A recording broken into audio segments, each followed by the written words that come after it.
It's been called one of the most complex, most intractable conflicts in the world. And for good reason. For over 100 years, it's been a story of war, of displacement, and of lives torn apart. Today, we're going to try to unpack the story of two peoples, one land, and the long, painful question of how we got here. And really, this is the question that sits at the very heart of it all. To even begin to search for an answer, you have to go back, way back. To get a handle on the conflict as it exists today, we need to rewind the clock to the late 19th century, because this is where it all begins, with two very different national movements starting to dream of and lay claim to the very same small strip of land. Okay, so in Europe, Jewish people were facing just horrific persecution, violent mob attacks, discrimination, a constant sense of danger. Many felt they'd never truly be safe without a state of their own. And out of this, a political movement called Zionism was born. The idea was simple but powerful: to establish a Jewish homeland in their ancestral and spiritual heartland, Palestine. But here's the thing, and it is absolutely crucial to understand. Palestine wasn't an empty land. It was home to a vibrant Arab society of both Muslims and Christians who had lived there for centuries. They had their own culture, their own identity, and they saw the land as their home. So right away, the stage was set for this collision of two totally legitimate but competing national dreams. Now, throw in a global empire to make things even more complicated. During World War I, Britain, which was about to take control of the whole region, basically made two completely contradictory promises. On one hand, they dangled the prospect of independence in front of the Arabs. But on the other, they also promised to support a national home for the Jewish people in the exact same territory. I mean, look at this. It's an impossible situation they created. Two promises for one piece of land. The fuse was officially lit. So that tension just kept building and building. Then came World War II and the absolute horror of the Holocaust, which made the international push for a Jewish state feel incredibly urgent. Britain, realizing it couldn't control the escalating violence, basically washed its hands of the problem and tossed it to the newly formed United Nations. The UN came up with what seemed like a logical solution. Just divide the land, split it in two. Jewish leaders, seeing it as their best shot at statehood, accepted the plan. But Palestinian and other Arab leaders flat out rejected it. They argued, what right does the UN have to give away more than half of our land? The whole plan just fell apart, and with no diplomatic solution, war was pretty much inevitable. And what happened next is fascinating, because the very same event is seen in two totally different, deeply personal and painful ways. For Israelis, it's their war of independence, a miraculous story of survival against all odds leading to the birth of their nation right after the Holocaust. But for Palestinians, that same war is the Nakba, which means the catastrophe. It was the moment they lost everything: their homes, their villages, their homeland.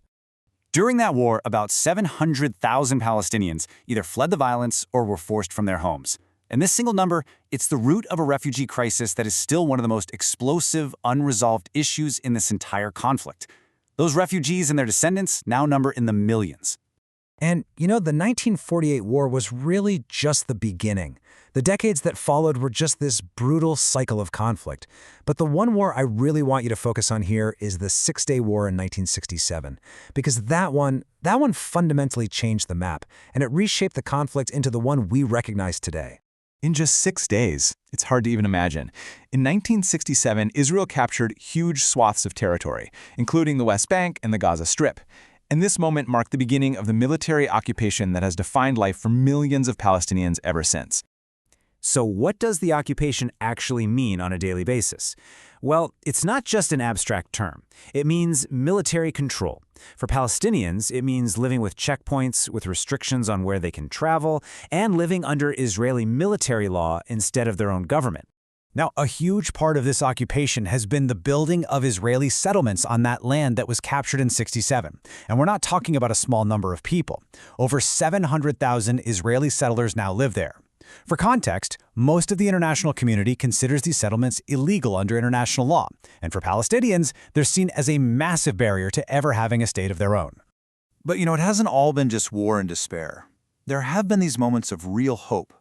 Back in 1993, the Oslo Accords created a roadmap, a real plan for two states, Israel and Palestine, living side by side in peace. For a brief moment, it actually felt possible. But that hope was shattered when the Israeli prime minister who signed that peace deal, Yitzhak Rabin, was assassinated by a Jewish extremist who was against the peace process. So why couldn't they get it done? Even when leaders were willing to talk, peace kept failing because of these four core issues. And they are just unbelievably difficult to solve. Who gets Jerusalem, a city holy to both? Where do you draw the final borders? What do you do about the millions of Palestinian refugees? And how can you guarantee security for Israel while also ending the occupation for Palestinians? So far, no negotiation has ever been able to solve that puzzle. And that failure, the failure to find a way forward, brings us to the latest and one of the most brutal chapters in this entire story. On October 7, 2023, Hamas fighters from Gaza launched a massive, devastating attack inside Israel. They killed civilians at a music festival, in their homes, and they dragged hundreds of people back to Gaza as hostages. For Israelis, it was a day of absolute shock, trauma, and horror. To put a number on it, about 1,200 people were killed in that initial attack. It was, without a doubt, the deadliest single day for Jewish people since the Holocaust, and it has left a deep, profound scar on Israeli society. Israel's response to that attack was a massive military operation in Gaza. The stated goals were to destroy Hamas and to rescue the hostages, but the human cost has been catastrophic. This number, representing the Palestinian death toll as of early 2025, just keeps climbing, and the vast majority of Gaza's population has been forced from their homes, leading to a humanitarian crisis of staggering proportions. So, after all this history, all this violence, all this pain, we are left right back where we started, asking, how do you move forward from this? You know, it's so tempting to just see this as a story of ancient irrational hatreds. But that's just too simple. I think this quote here gets to the real heart of it. It's not about two groups who just hate each other. It's about two peoples, both of whom have legitimate historical claims, genuine deep-seated trauma, and very real fears for their own survival. And so we end where we began, with this one urgent, seemingly impossible question. After a century of loss, maybe recognizing the shared humanity and the legitimate suffering on all sides is the one path that's never been fully tried. What it will finally take to break this devastating cycle, that remains the unresolved question, not just for this land, but for the entire world.